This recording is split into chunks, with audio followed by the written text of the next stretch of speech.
తీసుకురావాల్సిందిగా ఈ రాప్తాడు ద్వారా రాష్ట్ర ప్రజానికానికి విజ్ఞప్తి చేస్తున్నా. నిన్న వరకు బెదిరించారు, కేసులు పెట్టారు. ఇప్పుడు ఎవ్వరూ భయపడక్కర్లేదు. ఎన్నికల కమిషన్ వచ్చింది. ఒకటే చెప్తున్నా, మీ ప్రాణానికి నా ప్రాణం ఇచ్చి ప్రజాస్వామ్యాన్ని కాపాడుకుందాం.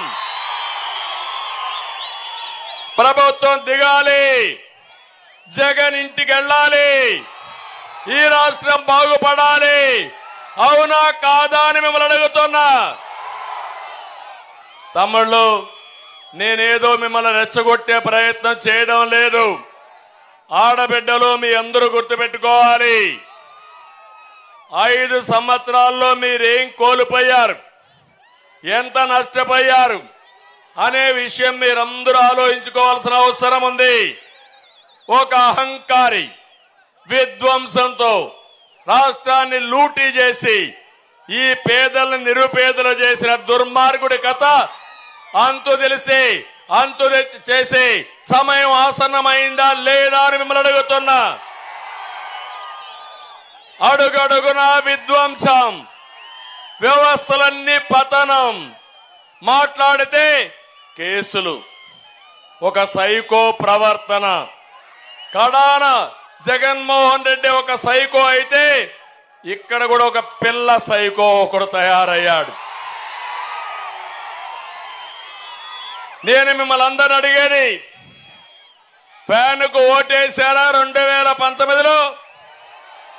వేసిన దానికి మీరంతా ఫ్యాన్ కూరేసుకునే పరిస్థితికి వచ్చారు ఈరోజు. అవునా కాదా అని అడుగుతున్నా. 5 విషయాలు చెప్తున్నా, శ్రద్ధగా వినండి. మీ ఇంట్లో చర్చ చేయండి. నేను చెప్పేది వాస్తవమైతే నాతో కలిసి రండి. ప్రజల బాగు కోసం, ఈ రాష్ట్ర భవిష్యత్తు కోసం చెప్తున్నాను. ఒక విషయం మీరు చూస్తే, మీ అందరి ఇంట్లో కరెంట్ ఉందా లేదా? కరెంటు వాడుతున్నారా లేదా? కరెంటు అవసరం ఉందా లేదా? ఎన్నికల ముందేం చెప్పాడు? కరెంటు ఛార్జీలు తగ్గిస్తాన్నాడా లేదా? తల్లి తగ్గిస్తాన్నాడా లేదా? ఒక్క విషయం అడుగుతున్నా, ఆ రోజు 200 రూపాయల బిల్లు ఇప్పుడు ఎంత తమ్ముళ్ళు? 500 రూపాయల బిల్లు ఎంత తమ్ముళ్ళు? ఏమో మా ఆడబిడ్డలు ఎంత? 1000 రూపాయలు. అవునా కాదా? అంటే ఈరోజు మీరు ఆలోచించాల్సింది, ఒక్కొక్క కుటుంబం, నేను ఒక ఉదాహరణ మాత్రం ఇస్తున్నా మీ ఆలోచన కోసం. తక్కువ అంటే 500 రూపాయలు అదనంగా బిల్లు పడుతుంది. 500 రూపాయలంటే 12 నెలలకు 6000 రూపాయల బిల్లు పడుతుంది.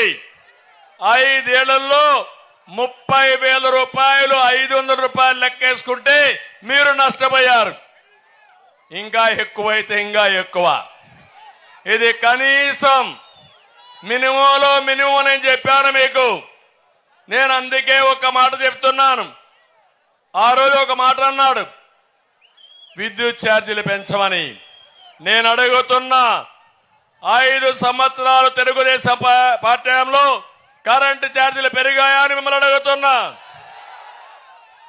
అది ఒక సమర్థవంతమైన ప్రభుత్వం, ఇది ఒక అసమర్థుడు అవినీతిపరుడు యొక్క ప్రభుత్వం. అందుకే పెరిగాయి.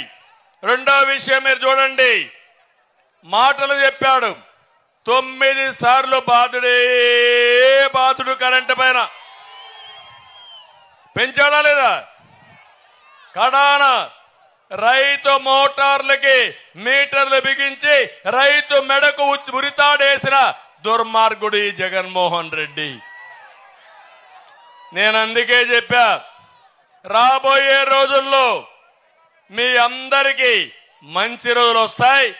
మీ పొలంలోనే కరెంటు తయారు చేసుకుని మీరు వాడుకొని కొంత మిగిలితే గవర్నమెంట్కి ఇచ్చే పరిస్థితి తీసుకొస్తానని చెప్పి కూడా నేను మీకు తెలియజేస్తున్నా. తమిళలో రెండో విషయం, మంచి మధ్యాహ్నం మందుబాబులు కూడా ఉంటారు ఇక్కడ. మా మిత్రులు ఉన్నారా? మా తమ్ముడే తెచ్చేశాడు. ఏ ఎన్నికల్లో కూడా ఇంత చర్చనీయాంశం కాలేదు. నేను అడుగుతున్నా, ఇంకా ఉంటారు, ఆ పక్క ఈ పక్క అంతా ఉంటారు, సిగ్గుపడతా ఉంటారు. ప్రతి ఒక్కరు రోజంతా కష్టపడి సాయంత్రం అయితే ఒక పెగ్గేసుకుని శారీరక బాధలు మర్చిపోయి మళ్ళా మరుసటి రోజు పనిచేయాలనుకుంటారు. అవునా కాదా? మీ బలహీనతే జగన్మోహన్ రెడ్డి బలం. ఒక వినూత్నమైన ఆలోచన వచ్చింది ఆయనకి. అందుకే